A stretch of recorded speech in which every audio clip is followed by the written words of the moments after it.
caméra.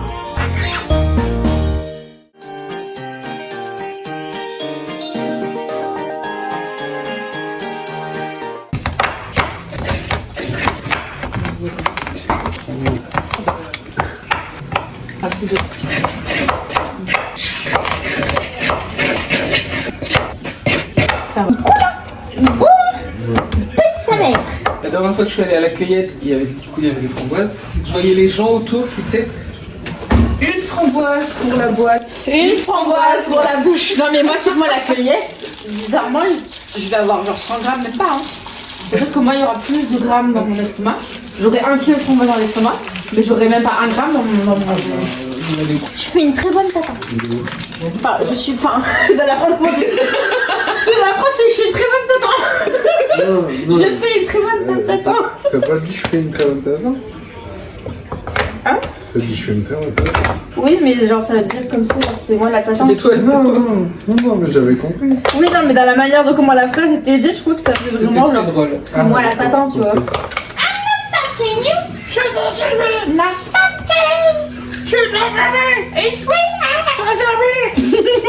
touching me. She's touching me. I'm not touching you. You're touching me. Not touching. Touching me. It's free air. J'ai perdu les termes. C'est le marché de Noël.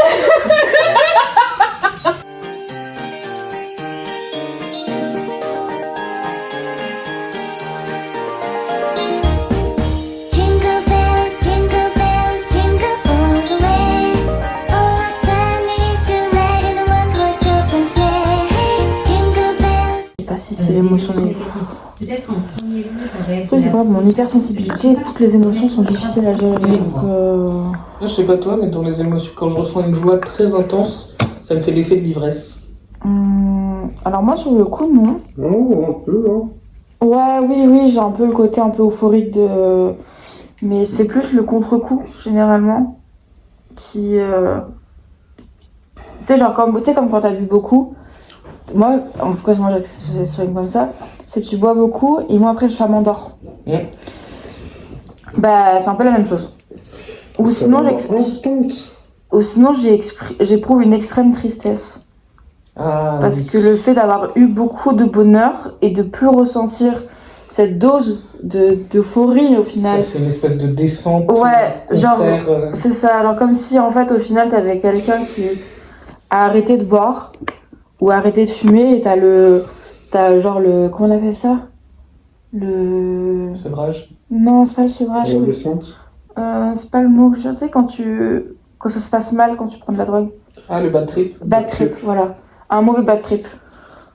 Et c'est un peu ce qui s'est passé hier au final, hein, chez moi. Parce qu'on a eu j'ai eu beaucoup de joie avec le tatouage, etc. Mais j'avais pas beaucoup dormi, donc c'est vrai que la rechute, comme disait Maxime, c'est d'habitude, j'arrive à contrôler mes émotions pour que ça régularise, que j'ai pas quelque chose Trop de delta. trop en extrême. Mais là, comme je suis fatiguée avec tout ce qui se passe dans ma tête en ce moment, j'ai de moins en moins la facilité à justement régulariser tout ça. Et hier, ça a été la rechute a été le retour, on va dire, à la réalité entre parenthèses, à un moment à une vie plus tranquille que le moment extrême de joie, c'est-à-dire le tatouage, a été compliqué. Moi, je lui permets de redescendre un peu. Dans le bon ou dans le mauvais sens? Dans le bon sens. Il me rationalise. Genre, en fait, je la mets face à des évidences. Et comme moi, j'ai pas forcément le meilleur tact au monde, bah, en soi, en fait, je la mets devant des évidences. Elle me dit, ah, mais oui, mais je sais, mais ah oui, en fait. Donc, je suis assez content que j'ai réussi à bien m'adapter à ma chienne aussi pour ça. Parce que même si genre, je suis très très beau de décoffrage, au moins j'ai réussi à trouver les mots pour qu'il comprenne que quand je lui dis ça, c'est pas pour l'engueuler ni pour lui dire non, tu fais de la merde, arrête-toi. Je dis non, mais bon, tu sais très bien que toutes ces notions elles sont ok, elles sont valides, y a pas de souci. C'est juste, là en fait, il y a ça. Tu te rends compte qu'il y a aussi ça. Et t'as aussi fait ça. Relativise un peu, calme-toi, t'inquiète, tout va bien. Parce qu'en plus, ce genre de moment-là, je vois que le négatif. Et du coup, moi, je suis là pour aider. Et t'as pas de soucis à l'entendre, entre guillemets Non, difficulté, pardon, à l'entendre. Non, parce qu'en fait, je sais qu'au fond de moi, j'ai besoin de ça et c'est aussi pour ça que j'en parle avec Maxime. Oh, alors, elle pleure. C'est que. Justement. Si je la cache pas pour toi, t'inquiète. Et c'est juste sa façon de s'exprimer. C'est genre quand j'ai un trop plein d'émotions, je pleure. Positif ou négatif, hein. Oui. Positif, non, ça va, parce que Ouais, je suis quand plus même. très enjouée. C'est assez rare que je pleure que dans le positif. C'est rare. Je suis plus sur mon côté très solaire qui ressort vraiment Il y a- beaucoup. Il y a juste une fois où, post-orgasme, où t'as eu... Oui, mais ça c'est encore autre chose parce qu'au niveau du sexe, ça m'est déjà arrivé C'est quand la c'est dépression très fort. C'est la dépression post-orgasmique, je crois. Ouais, c'est ça, quand c'est très fort et que t'as eu beaucoup d'émotions, mais très fort. Mais c'est des pleurs, mais de plaisir. Tu vois, pour moi, c'est des pleurs de plaisir. Et après, suivant comment l'aftercare est fait, ça peut devenir des pleurs de tristesse. Parce que la rechute d'endorphine, elle est... Je connais, ça m'arrive aussi souvent. Pourquoi tu pleures? Je sais pas. Moi, déjà, le truc, c'est que des fois, tu te dis, pourquoi ça? Bah, je sais pas, je pleure. Mais moi, je sais que quand j'ai beaucoup de plaisir, ouais, j'ai tendance à pleurer derrière. Ça va Ouais. déjà... Soit c'est juste quelques larmes, soit ça peut me faire éclater en sanglots, vraiment... Et tout ça, on ne tape pas le bar. Ouais, aussi. Mais ça, c'est pour ça que je dis l'aftercare est hyper important, parce que quand ça ouvre les vannes, ça peut ouvrir les vannes de manière à que ça amène à une discussion ou que tu dédramatises la situation. Parce que moi, je sais que voilà, la chute d'endorphine, elle peut être très, très violente. Et si on la désamorce pas à temps ou comme il faut, c'est là où mes pensées négatives, elles peuvent genre ressurgir. Parce que c'est un moment, c'est comme t'as le pont, tu sais, dans le pont qui est en train de s'ouvrir et en train de se fermer. C'est juste le petit moment où justement les voitures peuvent passer. Ben voilà, t'as ce moment-là où juste les voitures peuvent passer, ben t'as les pensées passent aussi.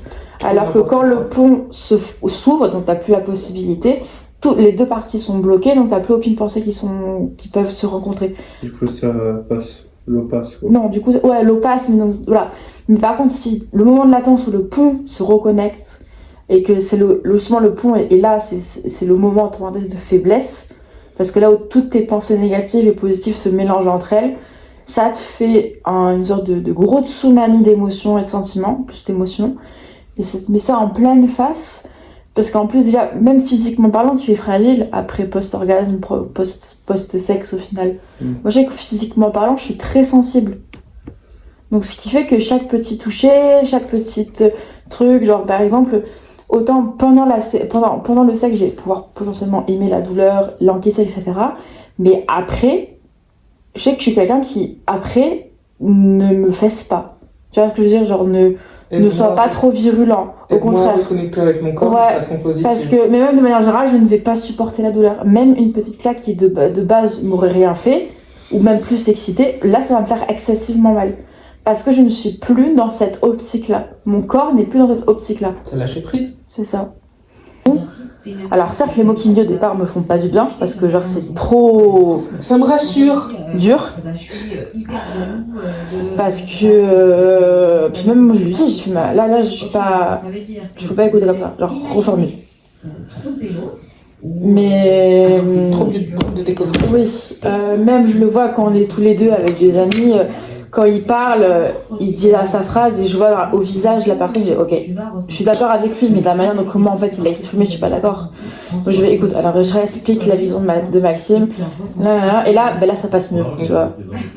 Parce que Maxime, il a ses pensées, il va les dire comme ça. Il n'y a pas de Il y a pas de de tact ou de politiquement correct. Non. Non, Ouais, non, ça, moi. non, mais c'est pour ça qu'on se complète bien au final tous les deux. C'est que moi je vais avoir plus facilement le fait de mettre les formes, arrondir les angles, m'adapter à la personne en face. Et c'est ça qu'on complète parce que voilà, des fois pour moi il a la bonne pensée, mais très mal expliquée, très mal dite. C'est ça, je vois très bien